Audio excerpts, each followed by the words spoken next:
The silence inside the oak-panelled boardroom of the prestigious law firm Harrington, Kravitz and Moore was so thick it felt like it could choke you.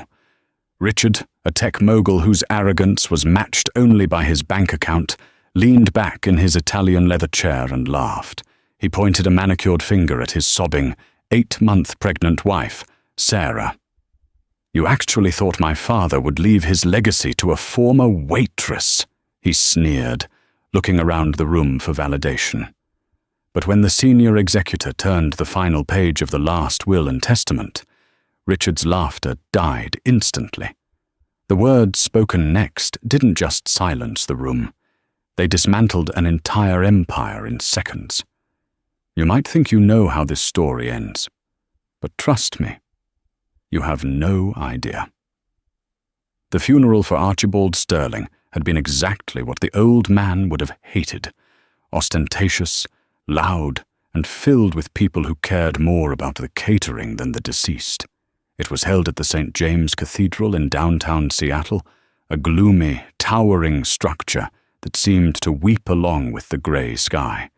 Sarah adjusted her black maternity dress, feeling the fabric pull tight across her stomach.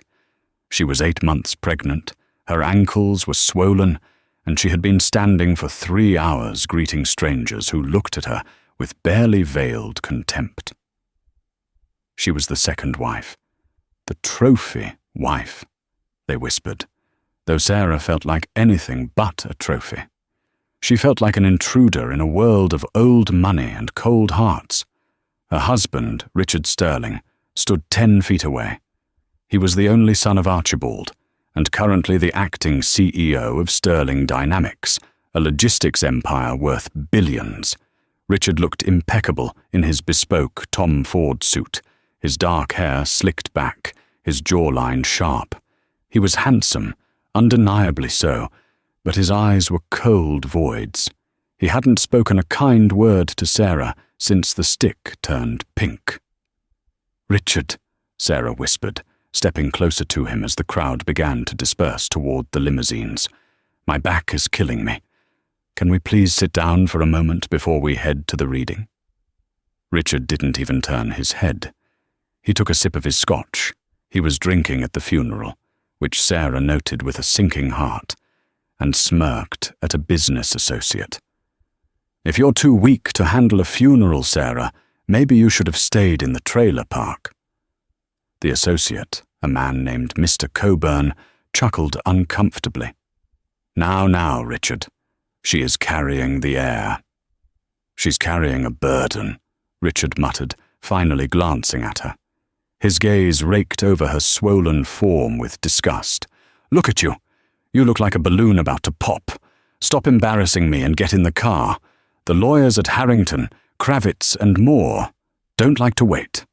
And I want to get this over with so I can fire the staff at the estate." Sarah bit her lip to keep the tears from falling. She remembered the man she had married 2 years ago.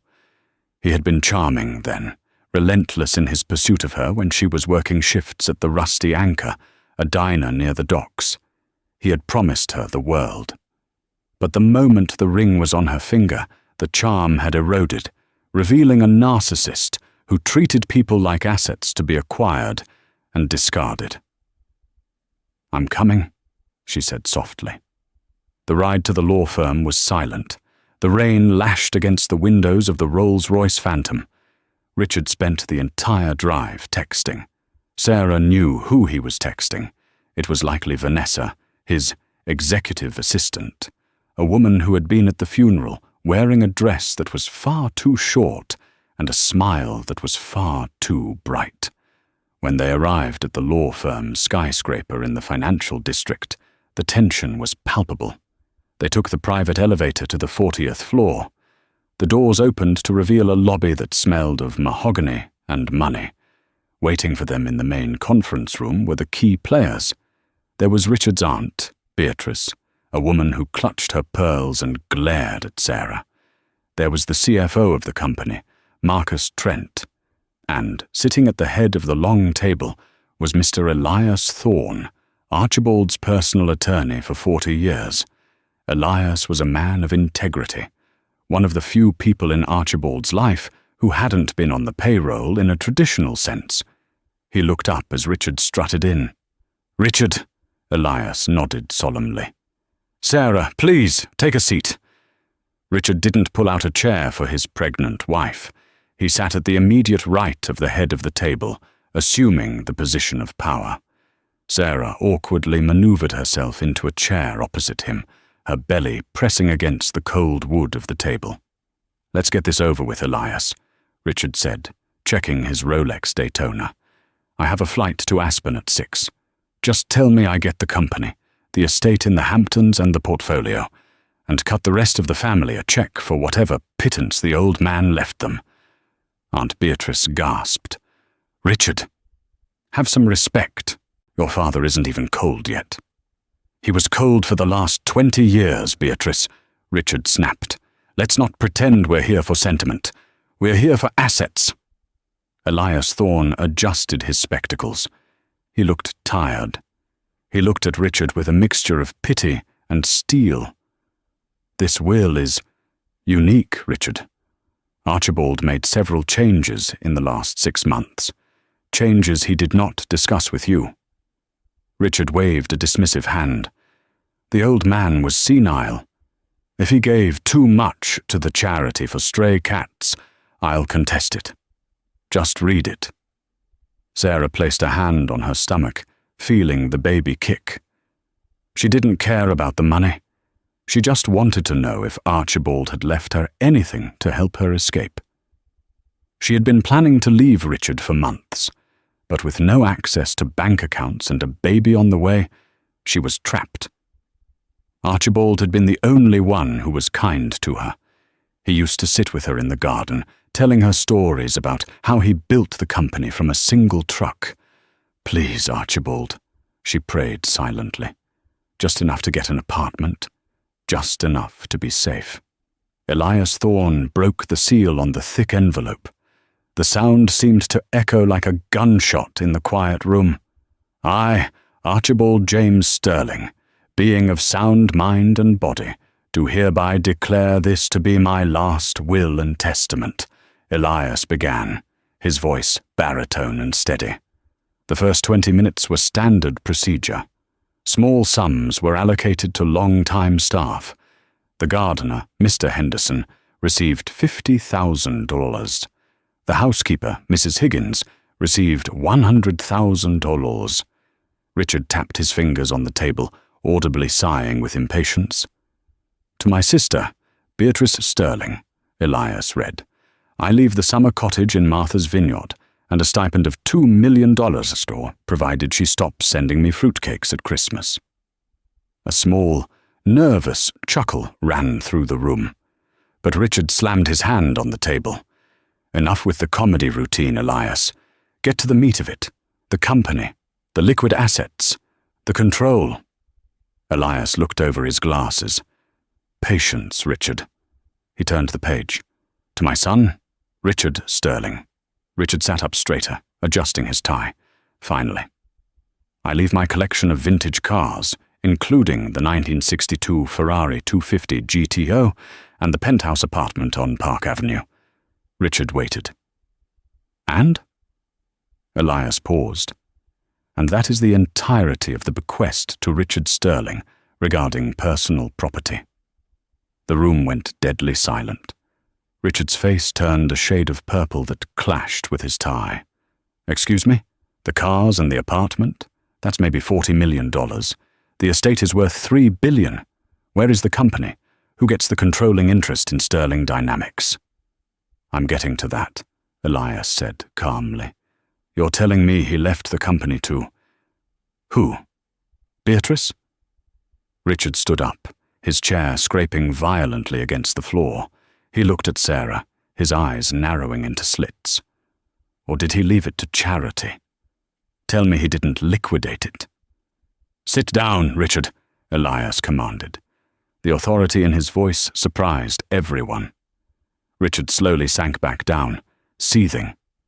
"To my daughter-in-law Sarah," Elias read. Richard let out a harsh, barking laugh. He turned to Sarah, his face twisted in a cruel mockery. Oh, here we go. Here comes the charity case. What did he leave you, Sarah? The china set? Maybe a few gift cards to Walmart so you can feel at home? Sarah shrank back, tears welling in her eyes. Richard, please. No, don't, Richard. Please me, he shouted, his voice bouncing off the walls. You think you deserve anything? You were a waitress, spilling coffee on truckers when I found you. You manipulated my father with your sweet innocence act. You got pregnant just to anchor yourself to this family. He stood up again, walking around the table to tower over her. Look at everyone here, Sarah. They all know it. You're a gold digger, a fraud. And now that the old man is dead, you think you're going to cash out? Richard, sit down, Elias shouted, slamming the will onto the table. No, Richard roared. I want her to hear this. I want her to know that the second we leave this room, I am filing for divorce. I'm taking the baby. My lawyers will prove you're unfit, mentally unstable, and poor. You'll never see this child, and you'll never see a dime of my money. Sarah began to sob openly, her hands clutching her belly protectively. The cruelty was suffocating. She looked around the room for help, but Beatrice looked away, and the CFO was studying his shoes. She was alone. Richard leaned in close to her ear, his voice dropping to a venomous whisper. You are nothing, Sarah. You are a vessel for my heir, and once that baby is born, you are trash to be taken out. Are you finished, Richard? Elias asked, his voice ice cold. Richard straightened his jacket, looking smug. Yes, I'm finished. Read whatever pittance she gets so I can contest it for undue influence, and we can all go home. Elias looked at Richard with a profound sadness. Very well. He looked down at the document. To Sarah Sterling, I leave the following. Elias took a deep breath. I leave the deed to the Sterling Manor in its entirety. I leave the sum of $500 million in a trust for her and her unborn child. Richard froze.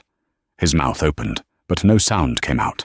And, Elias continued, his voice rising, regarding the controlling interest of Sterling Dynamics, representing for 51% of all voting shares. No, Richard whispered. He wouldn't. I leave the controlling interest to be held in a trust, Elias read, the sole trustee of which shall be Sarah Sterling, until the child reaches the age of 25. Furthermore, Sarah Sterling is immediately appointed as the chairwoman of the board, with full authority to hire or fire any executive officer, including the CEO. The silence that followed was absolute.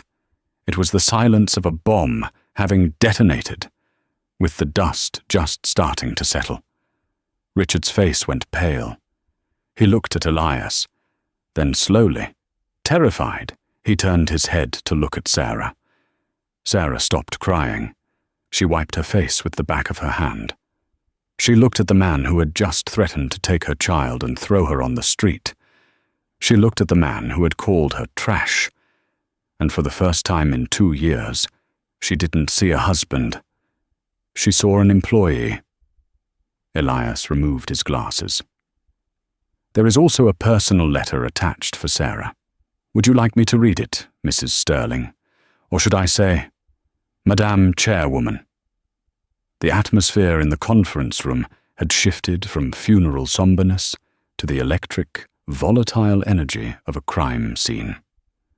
Richard stood frozen, his hand halfway extended toward the document on the table, his face a mask of shattered arrogance. Read it, Sarah said. Her voice was trembling, not with fear anymore, but with the adrenaline of sudden, absolute vindication. She placed a hand on her belly, feeling a strange sense of calm wash over her. Read the letter, Elias. Elias nodded.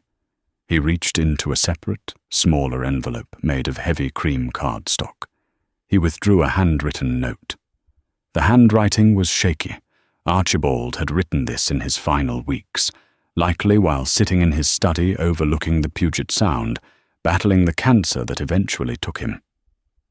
"My dearest Sarah," Elias began, reading the familiar scrawl.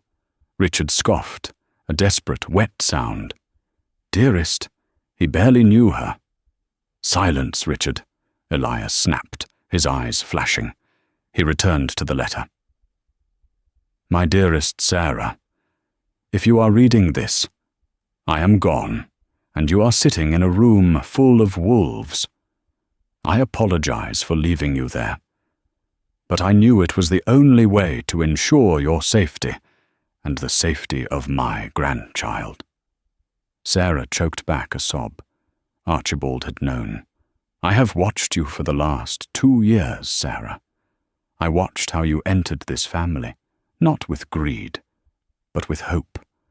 I watched how you tried to make a home in a house that was built on cold ambition. And unfortunately, I watched my son break your spirit." Elias paused, letting the words sink in. He looked directly at Richard. "I admit, I raised Richard to be a shark. It was the biggest regret of my life. I thought making him tough would make him a good leader. Instead, it made him a man who sees people as disposable.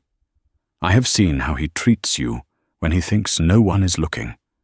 I have heard the insults. I have seen the neglect." Richard's face was turning a mottled red. "This is insane. He was bedridden. He didn't see anything." Elias raised a hand, holding up a finger to silence him, and continued reading. "Richard thinks he's clever. He thinks he is discreet. But he forgets that I built Sterling Dynamics on information. I know about the nights he spends at the Fairmont Olympic Hotel. I know about the apartment in Belltown he pays for using a shell company. I know about Vanessa." The room gasped collectively. Richard looked as though he had been punched in the gut. He staggered back, gripping the edge of the mahogany table for support. His eyes darted to Aunt Beatrice, then to Marcus Trent, the CFO. Marcus looked away, suddenly finding the grain of the wood table fascinating. It was clear. People knew, but no one had told Sarah. "I could not let my legacy pass to a man who treats his vows with such contempt," the letter continued. "But more importantly, I could not leave my grandchild to be raised solely by a man who values net worth over human worth. Sarah, you are the strongest person in that room. You worked double shifts on your feet for minimum wage, while Richard has never worked a day without a safety net. You have the grit, the compassion, and the integrity that this family lost long ago." Sarah's tears fell freely now, hot and fast. "Do not be afraid of the power I have given you. You earned it. Use it. Protect yourself. Protect my grandchild. And teach Richard the one lesson I failed to teach him. Actions have consequences. Love, Archibald." Elias folded the letter slowly and placed it on the table in front of Sarah. It felt heavy, like a weapon. For a long minute, the only sound was the hum of the air conditioning and the rain pelting the windows of the skyscraper. Richard broke the silence. He let out a nervous, incredulous laugh. Okay, wow, that's quite a performance. Clearly the medication was affecting his mind in the end. Paranoia. Delusions. He looked around the room, his eyes wild. We all know he was on heavy morphine. Any judge will throw this out. It's a joke. A bad joke. He turned to Sarah, switching tactics instantly. The cruelty from minutes ago vanished, replaced by a slick, terrifying charm. He walked toward her, hands open, palms up. "Sarah, honey," he cooed, his voice dropping to that smooth baritone that had once made her fall in love. "Look at me. You're emotional. You're pregnant. This is too much for you. My father, he wasn't in his right mind. He's trying to divide us. We can't let him do that, can we? We're a team." He reached out to touch her shoulder. "Don't touch me," Sarah said. It wasn't a scream. It was a whisper, hard as diamond. Richard froze. "Babe, come on. You're going to stress the baby. Let's go home. We'll sort this out. I'll get the lawyers to handle the paperwork. We'll set up a nice little account for you. And I said," Sarah raised her voice, looking him dead in the eyes, "don't touch me." Richard pulled his hand back as if he'd been burned. The rejection stunned him. In his world, money fixed everything, and intimidation fixed the rest. He had just threatened to destroy her, and now that she held the keys to the kingdom, he assumed he could charm her back into submission. He assumed she was still the naive waitress from the Rusty Anchor. He was wrong. Sarah placed her hands on the armrests of her chair and pushed herself up. The movement was slow and difficult due to her pregnancy, but nobody moved to help her. They were too captivated by the transformation occurring before them. She stood up, smoothing her dress, and looked down at her husband. "You called me a gold digger," Sarah said, her voice gaining strength with every word. "You said I was trash to be taken out. You said I would never see a dime." "I was angry," Richard pleaded, sweat beading on his forehead. "It was the grief talking, Sarah. I just lost my father." "You didn't lose him," Sarah corrected. "You never had him. You only wanted his money. And now, you don't have that either." She turned to Elias. "Mr. Thorne, as the chairwoman of the board and majority shareholder, I have some questions regarding company protocol." Elias smiled, a genuine warm smile that crinkled the corners of his eyes. "Of course, Madam Chairwoman. Ask away." "Does the company bylaws allow for an executive to be removed for conduct that damages the reputation of the firm?" Richard's eyes widened. "Sarah, stop it. You don't know what you're doing." "Answer the question, Elias," she said, ignoring Richard completely. "Yes," Elias said. Section 4, Article 12, the Moral Turpitude Clause, or simply, conduct unbecoming of an officer. "And," Sarah continued, her heart pounding against her ribs, "does the chairwoman have the authority to suspend the CEO pending an internal investigation into, say, misappropriation of funds, specifically regarding shell companies and apartments in Belltown?" Marcus Trent, the CFO, suddenly choked on his water. He began coughing violently. Sarah's gaze snapped to him. "Marcus," she said. "You seem nervous." No, Mrs. Sterling. I mean, Madame Chair," Marcus stammered. "If Richard was using company funds to pay for his mistress," Sarah said, her voice ringing with authority she didn't know she possessed, "then the CFO would have to know about it. Wouldn't he?" Marcus turned pale. I was following orders. Richard said it was consulting fees."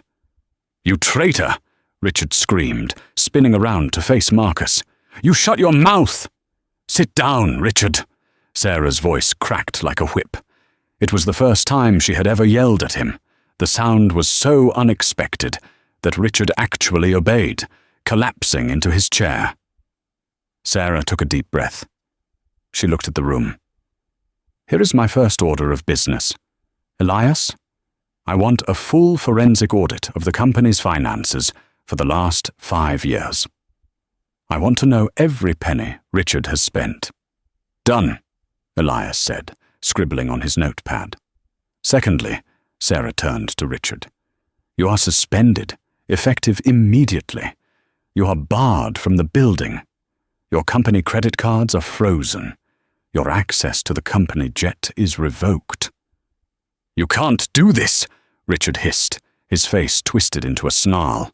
"I am the face of Sterling Dynamics. The stock will tank. You'll ruin us." "The stock might dip," Sarah admitted, "but it will recover when the market realizes the company is no longer run by a man who loots the treasury for his affairs." She picked up her purse. "And thirdly, regarding the divorce.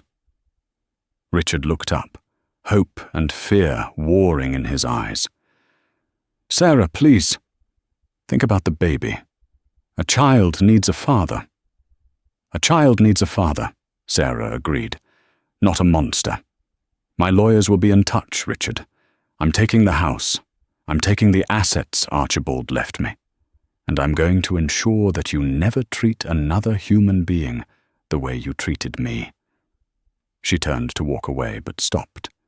She looked back at Aunt Beatrice, who was shrinking into her fur coat. "Beatrice," Sarah said, "I suggest you enjoy that fruitcake money. It's the last check you're getting from this company." With that, Sarah waddled toward the door. Elias Thorne stood up and rushed to open it for her. "Excellent work, Madam Chairwoman," he whispered as she passed. "Your car is waiting downstairs. I took the liberty of hiring a private security detail. They are former Navy SEALs. They will take you to the manor and ensure no one, especially Richard, disturbs you." "Thank you, Elias," Sarah whispered back, her legs finally starting to shake.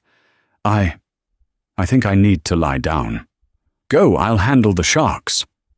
As the heavy oak doors closed behind her, Sarah could hear Richard screaming, the sound muffled but distinct.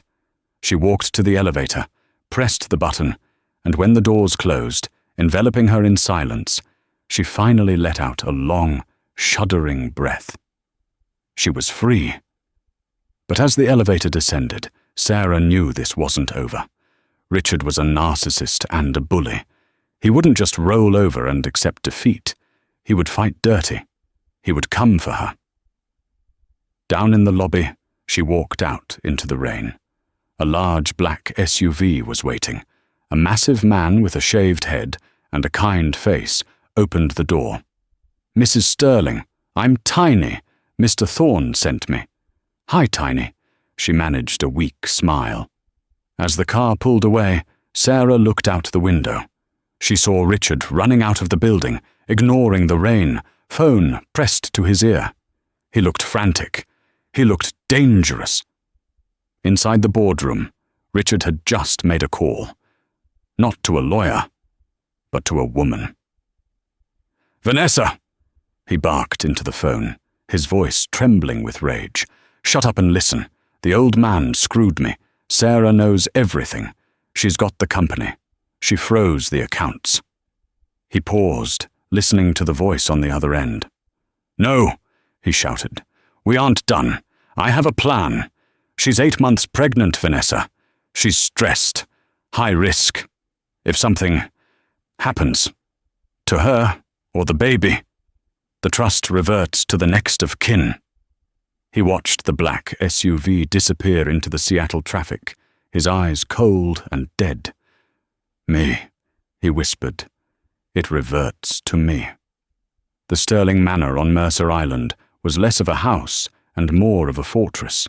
Surrounded by tall iron gates and dense pine trees, it looked out over the dark, churning waters of Lake Washington. For Sarah, however, the silence of the 20-room mansion was deafening. She spent the first 2 days in a state of shock.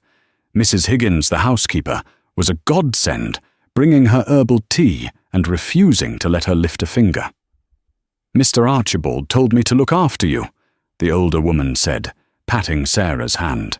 "He said you were the only good thing to happen to this family in decades." But while the manor was quiet, the world outside was exploding. Richard wasn't going to go down quietly. If he couldn't beat Sarah in the boardroom, he decided to destroy her in the court of public opinion. On the morning of the 3rd day, Sarah turned on the television in the master bedroom. She dropped her cup of tea, shattering it on the hardwood floor. On the screen, Richard was standing outside the Fairmont Olympic Hotel, surrounded by microphones and flashing cameras. He looked disheveled, his tie loosened, his eyes red-rimmed, a carefully curated image of a grieving, wronged son. "It's a tragedy," Richard was saying to a reporter from TMZ. "My father was heavily medicated in his final days. He wasn't lucid.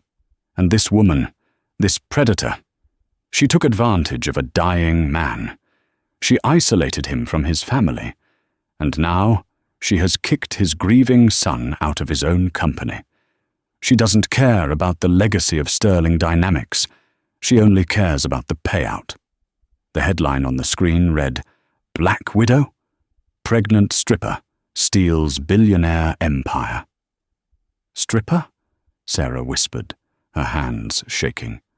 "I was a waitress," Richard continued, wiping a fake tear from his eye. "I just want what's best for the employees. They are scared. They know she has no experience. I am fighting for them. I am fighting to save my father's company from a woman who manipulated her way into his will." Sarah clicked the TV off, her heart hammering against her ribs. The stress hit her like a physical blow. A sharp cramp seized her lower abdomen, and she doubled over, gasping. "Mrs. Higgins!" she called out. The housekeeper rushed in, followed closely by Tiny, the massive security guard Elias had hired. "Are you okay, Mum?" Tiny asked, his voice deep and rumbling. I don't know," Sarah said, breathing through the pain. "Richard is lying. He's telling the whole world I'm a criminal. He's going to turn everyone against me." "Let him talk," Tiny said, his face grim. "Mr. Thorne is already preparing a defamation lawsuit, but you need to stay calm." "For the baby." Sarah nodded, trying to steady her breathing. But she couldn't just sit there. She needed ammunition. Archibald had said in his letter that he knew everything. He said he had built the company on information. "Mrs. Higgins," Sarah said, straightening up. "Where did Archibald keep his private files? Not the company ones. His personal ones." Mrs. Higgins hesitated, then nodded. "Follow me." She led Sarah to the library, a room lined with floor-to-ceiling books. She walked to a painting of a 19th century ship on the stormy sea and swung the frame aside. Behind it was a wall safe. "He gave me the combination the day before he went to the hospice," Mrs. Higgins whispered. "He said, if Sarah asks, give it to her. If Richard asks, tell him I lost my memory." Sarah entered the combination, 0824. The date she and Richard had married. Archibald had used the date of his son's wedding, the day his son made a mistake, to lock away his secrets. It was a poetic irony. The safe clicked open.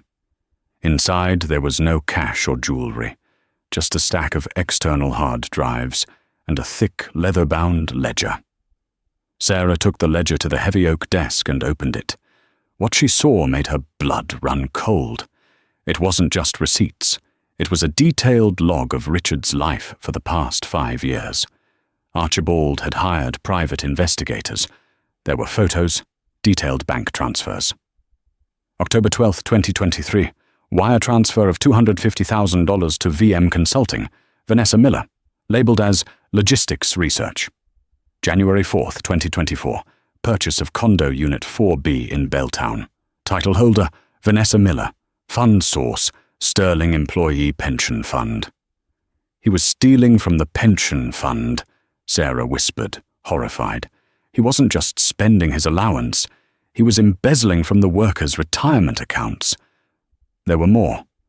Photos of Richard meeting with rival competitors. Transcripts of emails where he promised to sell off parts of Sterling Dynamics to a Chinese conglomerate called Red Dragon Logistics for a quick personal payout, dismantling his father's life work. He's not just a cheater, Sarah realized. He's a corporate criminal. If this gets out, he won't just lose the company. He'll go to federal prison. Her phone buzzed. It was a text from an unknown number. "I know you're in there. I know you're scared. Sign the papers transferring the voting rights back to me, and the media attacks stop. Refuse, and I release the photos of your father. You don't want the world to know about your dad, do you?" Sarah dropped the phone. Her father was a sore subject. He had been an alcoholic who died in prison for armed robbery. It was a past she had worked hard to overcome. Richard was threatening to drag her family's shame into the light to prove she came from bad stock. "He's desperate," Sarah said, clutching the ledger. "He knows I have this. Or he suspects." "Mum," Tiny said, touching his earpiece. He moved to the window, peering through the blinds. "We have a situation." "What is it?" A black SUV just pulled up to the main gate. "It's a G-Wagon. It's ramming the intercom." Sarah moved to the window. Down the long driveway, through the rain, she could see the vehicle. Richard's car, and he wasn't alone. Vanessa was in the passenger seat. "Don't let him in," Sarah ordered. "I won't," Tiny said. "But the police response time out here on the island is 20 minutes. Suddenly, the lights in the library flickered and died. The entire mansion plunged into darkness. "He cut the power," Mrs. Higgins gasped. "He's trying to flush us out," Tiny said, pulling a tactical flashlight from his belt. "Or he's trying to scare you into a medical emergency." Sarah felt another cramp, this one sharper, longer. She gripped the edge of the desk, her knuckles white. Richard knew exactly what he was doing. He knew stress could induce labor. He was counting on it. The darkness in the mansion was heavy and suffocating. Outside, the wind howled off Lake Washington, rattling the window panes. The only light came from the beam of Tiny's flashlight and the occasional flash of lightning. "He cut the main breaker at the street," Tiny said, his voice low. "The backup generator should have kicked on." "He probably cut the line to that too," Mrs. Higgins said, her voice trembling. "He knows this house better than anyone." Sarah groaned, clutching her stomach. The pain was coming in waves now, radiating from her lower back. "Tiny, I think it's starting." Tiny shined the light on her face. She was pale, beads of sweat forming on her forehead. "The baby?" "The contractions. They're 5 minutes apart. The stress." She winced, letting out a sharp cry. "We need to get you to Swedish Medical Center," Tiny said. "Now!" "We can't," Sarah gasped. "Richard is at the gate. He'll block us." "I'll ram him if I have to," Tiny growled. "Mrs. Higgins, grab her bag. Let's move." They moved slowly through the darkened hallways. The grand house, once a symbol of wealth, now felt like a haunted maze. Every shadow looked like Richard. They reached the garage. Tiny helped Sarah into the back of the armored Cadillac Escalade that Archibald had used. He jumped into the driver's seat, while Mrs. Higgins sat in the back with Sarah, holding her hand. "Hold on," Tiny said. The garage door opened manually. Tiny had to get out and lift it. Once he was back in, he gunned the engine. The SUV roared to life. They sped down the long, winding driveway. Rain lashed against the windshield. As they rounded the final curve toward the iron gates, headlights blinded them. Richard's Mercedes G-Wagon was parked sideways across the exit, blocking the only way out. Tiny slammed on the brakes, the heavy SUV skidding on the wet pavement before coming to a halt just feet from the Mercedes. "Stay here," Tiny commanded. He unbuckled his seatbelt and reached for the door handle. But before he could exit, Richard was already at the window. He was holding a tire iron. He smashed it against the driver's side window. The reinforced glass spiderwebbed, but didn't shatter. "Open the door!" Richard screamed, his face twisted in a manic rage. He looked unhinged, soaked to the bone, his expensive suit ruined. Tiny cracked the window an inch. "Mr. Sterling, move your vehicle. Mrs. Sterling is in labor. We are going to the hospital." "I don't care," Richard yelled. "She isn't going anywhere until she signs." He pulled a folded document from his jacket pocket and slapped it against the wet glass. "It's a simple transfer of trustee status. Sign it, Sarah. Sign it, and I'll move the car. Otherwise, you can have that brat right here in the driveway." Sarah looked out the window, horrifyingly clear on what was happening. This was extortion. He was holding her unborn child hostage for a signature. "He's insane!" Mrs. Higgins cried. Sarah rolled down her window just a crack, ignoring Mrs. Higgins's protests. "Richard!" she screamed over the wind. "You're killing your own child!" Richard ran around to her side of the car. "I'm saving my company. You stole it from me. You poisoned my father's mind. Just sign the paper, Sarah. It's just business." "It's not business," she screamed back, another contraction seizing her body. She screamed in pain, clutching her belly. "It's my life!" "Vanessa!" Richard yelled over his shoulder. Vanessa jumped out of the Mercedes. She looked terrified, but she ran over, holding a flashlight. "Give me the pen!" Richard snapped at her. He shoved the papers through the crack in the window. "Sign it, Sarah, or we sit here all night. I know the police take forever to get to this side of the island.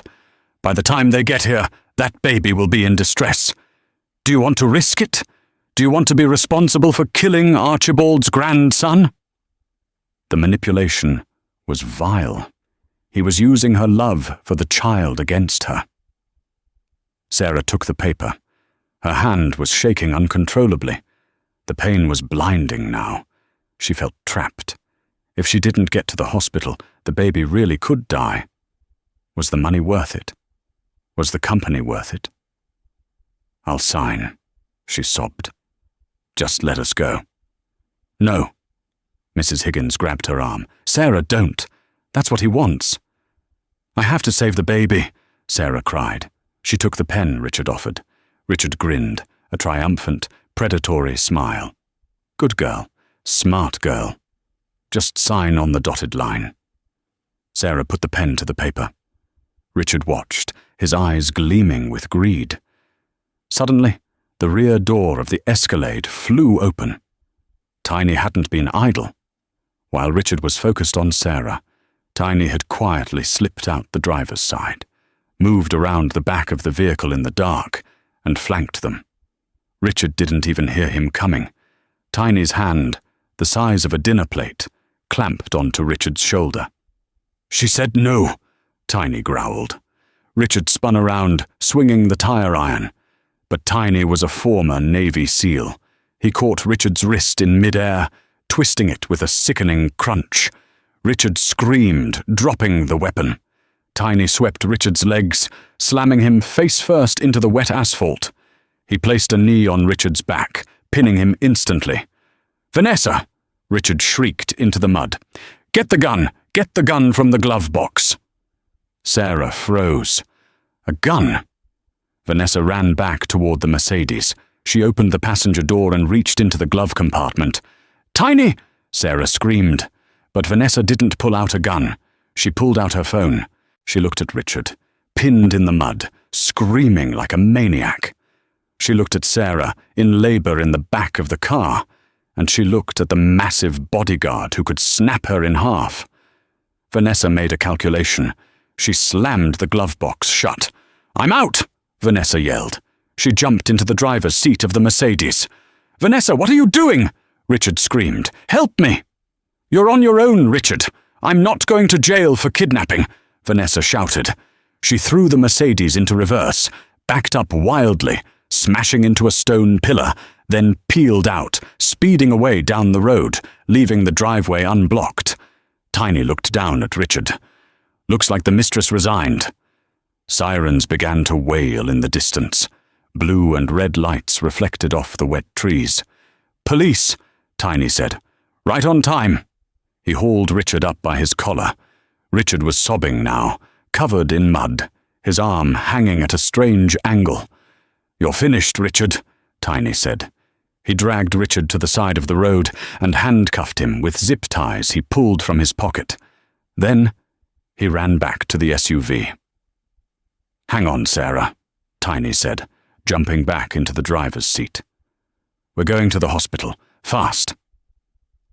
As they sped past Richard, Sarah looked out the window one last time.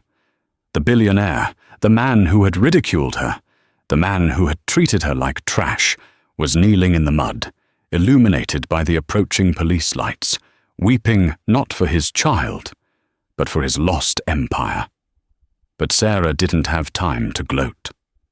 The pain was overwhelming. "Mrs. Higgins," Sarah whispered, gripping the leather seat. "It's coming!" The automatic doors of the Swedish Medical Center emergency room burst open, slamming against the walls with a violence that startled the night shift nurse. Tiny, soaked from the rain, and looking terrifying to the average onlooker with his tactical vest and muddy boots, charged in. He carried Sarah in his arms as if she weighed nothing more than a feather. "Help!" he bellowed, his deep voice echoing through the sterile, tiled hallway. "She's crowning. We need a gurney now. This is a high-risk delivery." Nurses scrambled, dropping clipboards and coffees. A trauma doctor, Dr. Evans, recognized the urgency immediately seeing the blood on Sarah's dress and the sheer panic in her eyes. "Trauma 1, page OB-GYN stat. Let's go, move people." They placed Sarah onto a stretcher. She was groaning in agony, her hands clutching the side rails so hard her knuckles turned white. The pain was a white-hot fire tearing through her, but her mind was still trapped in that dark driveway, hearing Richard's voice bargaining with her baby's life. "The baby?" she gasped, grabbing Dr. Evans' scrub top. "The stress. He stopped moving. I can't feel him moving." "Get the fetal monitor," Dr. Evans shouted, sprinting alongside the gurney as they rushed toward the elevator. "We need a heartbeat, now." Tiny ran with them until the double doors of the maternity ward stopped him. A nurse blocked his path. "Family only beyond this point, sir." Tiny stopped, chest heaving. He looked at Sarah as the doors began to swing shut. "I've got the perimeter, Mrs. Sterling," he called out, his voice breaking slightly. "You just fight. You hear me? You fight." Inside the delivery room, chaos erupted. The monitors began to beep erratically, a terrifying, fast-paced rhythm that signaled distress. "Heart rate is dropping," a nurse yelled. "The cord might be compressed. We're losing the rhythm." Sarah screamed, not just from the contraction, but from the terror. Richard's words haunted her. "You'll be responsible for killing Archibald's grandson." "No," she sobbed, tears mixing with the sweat on her face. "You don't get to win, Richard. You don't get to take him." "Sarah, look at me," Dr. Evans commanded. "We need to get this baby out now. On the next contraction, I need everything you have. Push!" The next 20 minutes were a blur of absolute agony and exhaustion. There were no husbands holding her hand, no whispered promises of love. There was only Mrs. Higgins, who had arrived in a police cruiser, holding Sarah's hand and praying softly. Finally, at 3:42 a.m., the silence of the room was shattered not by a monitor, but by a cry. It was a loud, indignant wail that pierced the air. "He's here," Dr. Evans announced, relief flooding his voice. "He's out, and he's got a set of lungs on him." They placed the infant on Sarah's chest. He was warm, slippery, and shaking. Sarah looked down at him, at his dark hair, his tiny, grasping fingers, and the small birthmark on his shoulder that looked just like the one Archibald had. "Leo," she whispered, burying her face in his neck, sobbing uncontrollably. "Leo Archibald Sterling." He was safe. The heir was here. And he would never, ever know the toxicity of the man who sired him. 6 months later, the King County Superior Court was packed to capacity. The trial of the people versus Richard Sterling had become the media sensation of the decade. It was a story that had everything: billions of dollars, a betrayed pregnant wife, and a dramatic roadside arrest. Sarah sat in the front row of the gallery. She looked immaculate in a tailored navy blue Chanel blazer and trousers. She wasn't the scared, swollen woman in the maternity dress anymore. She was the chairwoman of Sterling Dynamics, a mother and a survivor. Her presence demanded respect. Richard sat at the defense table, and the change in him was shocking. He looked like a ghost. His hair was thinning, his skin was pasty from months in county jail awaiting trial, and his expensive suit hung loosely on his frame. He wouldn't look at the jury. He wouldn't look at the judge. He only stared at the table. The prosecution had been ruthless. Thanks to Archibald's secret ledger, which Sarah had turned over to the FBI, the case was open and shut. They had laid out the embezzlement, the tax fraud, and the offshore accounts. But the charges that truly captivated the public were the violent ones: attempted coercion and assault. Tiny's body cam footage, which he had instinctively activated during the driveway confrontation, had been played for the jury. The sound of Richard screaming, "Sign it or the baby dies," had left the courtroom in a stunned, horrified silence. But the final nail in the coffin came from the witness stand. "State your name for the record," the prosecutor said. "Vanessa Miller," the woman whispered. Vanessa had taken a plea deal. In exchange for immunity regarding the shell companies, she testified against Richard. She sat there, refusing to look at her former lover. "Ms. Miller, did Mr. Sterling ever express concern for the safety of his wife or unborn child during the confrontation?" the prosecutor asked. "No," Vanessa said, her voice trembling. He actually laughed about it earlier that day. He said Sarah was too weak to fight him. He said once he had the signature, he was going to sue for full custody just to spite her. He didn't want the baby. He just wanted the leverage. A gasp rippled through the courtroom. Richard slammed his fist on the table. "Liar! She's lying to save herself." "Order!" Judge Catherine O'Malley banged her gavel, her eyes blazing. "One more outburst, Mr. Sterling, and you will be gagged." Richard slumped back, defeating washings over him.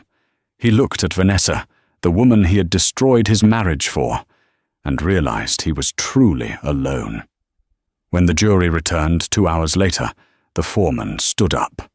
The tension in the room was thick enough to choke on. "We find the defendant, Richard Sterling, guilty on all counts." Judge O'Malley looked down at Richard over her spectacles. She took a long moment to study him. "Mr. Sterling," she began, her voice stern and echoing through the silent room. "You were born with every advantage a human being could ask for. Wealth, status, education. And yet, you chose greed. You chose cruelty. You attempted to extort a woman in active labor, your own wife, risking the life of your child for a voting percentage." She paused, letting the weight of her words sink in. "I have sat on this bench for 20 years, and I have rarely seen such a callous disregard for human life. I am sentencing you to the maximum penalty, 15 years in federal prison, followed by 5 years of probation. Furthermore, your parental rights are hereby terminated immediately. You will never have access to the child you treated as a bargaining chip." Richard didn't scream. He didn't fight. He just put his head in his hands and wept, not for his family, but for himself. As the bailiffs hauled him up to handcuff him, he was led past the gallery. He slowed down as he passed Sarah. He looked desperate, his eyes searching hers for a shred of the woman who used to love him.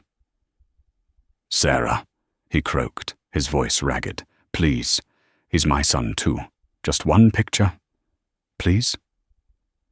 Sarah didn't blink. She didn't flinch. She simply adjusted her blazer, stood up, and looked right through him as if he were made of glass. She turned her back on him and walked toward the exit. Outside on the courthouse steps, the rain had stopped. The clouds over Seattle were breaking, letting beams of golden sunlight hit the wet pavement. Elias Thorne was waiting for her, holding a briefcase.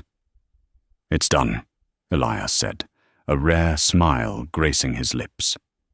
"The divorce is finalized. The company stock is up 12% since you announced the new ethical sourcing initiative. The board is terrified of you, in the best possible way." "And the house?" Sarah asked, putting on her sunglasses. Yours. Richard's personal assets have been seized to pay restitution to the pension fund, but the manor remains in the trust for Leo.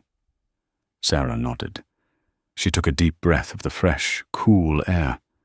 She felt lighter than she had in years. "Let's go home, Elias," she said. "I have a son to raise." They walked toward the waiting black SUV. Tiny was there, holding the door open with a wide grin. Inside, strapped securely into a car seat, 6-month-old Leo was babbling happily, playing with a soft toy.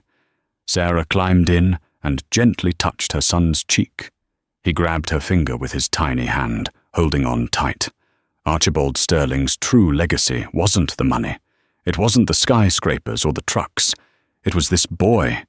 And it was the strength Sarah had found buried deep within herself. The strength to stand up, to fight back, and to build a new empire on love rather than greed. Richard Sterling would rot in a cell, remembering the moment he laughed at his pregnant wife in a boardroom. He would have a long time to think about the punchline of that joke. Because in the end, the waitress didn't just get the tip. She bought the whole damn restaurant. And that is the tragic, yet deeply satisfying downfall of Richard Sterling. He lived his life believing that his bank account made him untouchable, and that his wife was nothing more than a disposable asset he could bully into submission. But he forgot the most important rule of life. Arrogance is a debt, and karma always collects with interest. Archibald Sterling knew exactly what he was doing when he wrote that secret letter. He wasn't just leaving his company to Sarah, he was entrusting it to the only person strong enough to save it from his son's rot. Sarah proved that dignity, grit, and a mother's love are forces more powerful than any billionaire's lawyer. She went from being ridiculed in a boardroom to ruling the empire, proving that sometimes the underdog doesn't just survive, they conquer. If you enjoyed this roller coaster story of betrayal, justice, and ultimate revenge, please smash that like button.